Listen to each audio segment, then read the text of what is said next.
Another example of solid organization, even in a small market, is what happened to the Corrs, who, and maybe we can talk about the importance or not breaking the US market. And I think they're a prime example of a very successful band who, relatively speaking, did not break the US market, but nevertheless became extremely successful on their own terms.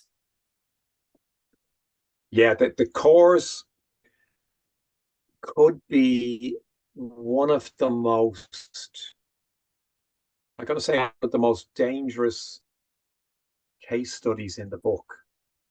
Dangerous because I don't know if that position exists anymore in the current music industry.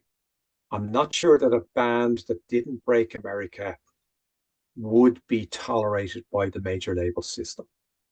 And I think it's worthy of study for that reason alone, but also for other reasons. And you keep putting punk rock into some of these moments, which is a great way to insert something that we think we know something about, punk rock and DIY, and then the Corrs. You think, well, where does DIY or punk rock come into things? But the Corrs evolution absolutely gets a huge boost by Roddy Doyle, by the Commitments, by them going to the audition for the Commitments.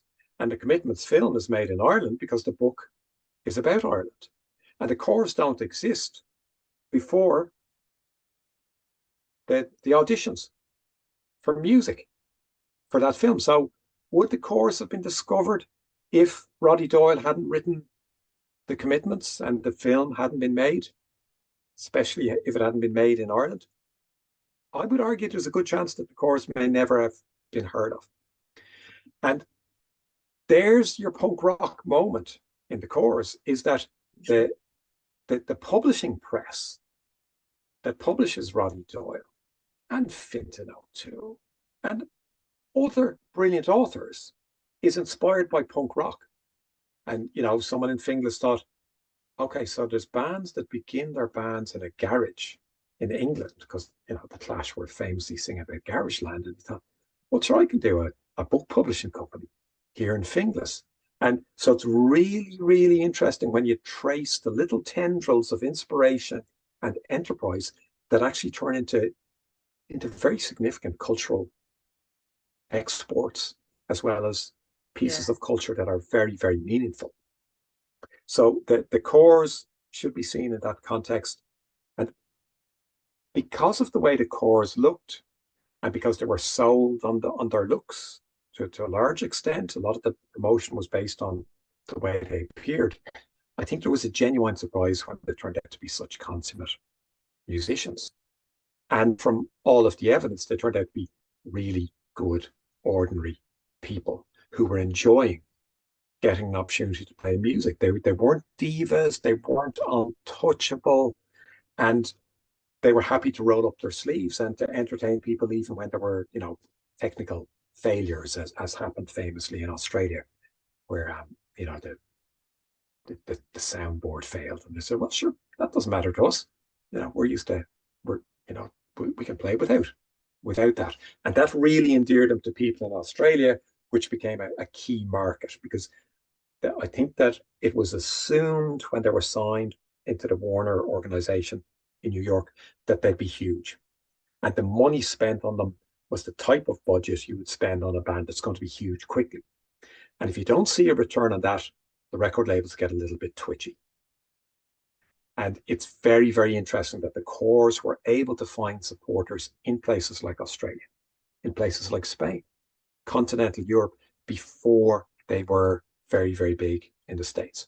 And I would argue that they're still not superstars in the States. And clearly Ireland, they broke big there. And then Britain was a huge, huge triumph. And they were one of the biggest selling artists of their era in Britain, even though they were signed to the US part of the label. And I mentioned the word dangerous with that case study. I hope that an Irish band or a band from any other country who didn't find instant success on a major label in the States, I hope that they would still be nurtured the way the Corrs were, with clearly the eventual huge financial success. But I don't think that a band would receive that sort of assistance from a major label. Yeah. And I think to get to the major label's attention in the first place, the DIY in Ireland, because the music industry in Ireland didn't acknowledge them. And it was through, famously through Bill Whelan brought like the American ambassador to come and see this band. And the record labels based in Dublin didn't even bother to go to the gig that had been organized for them to see the band. And then they got to play in Washington, and they got a bit of political, the Irish American lobby. They're not afraid of supporting Irish product that they think is cool or different or represents something to them. And then that bounced back to build up the story. But the Corrs are an example where the Irish music scene, the DIY, the help, the strange, ordinary things where you're not under contract, that really helped the Corrs. Whereas there's no evidence that the Irish music industry helped them until they actually had a record deal from an American label. So again, you're seeing that vacuum that exists where we don't have Irish record labels that support Irish bands and then export them successfully.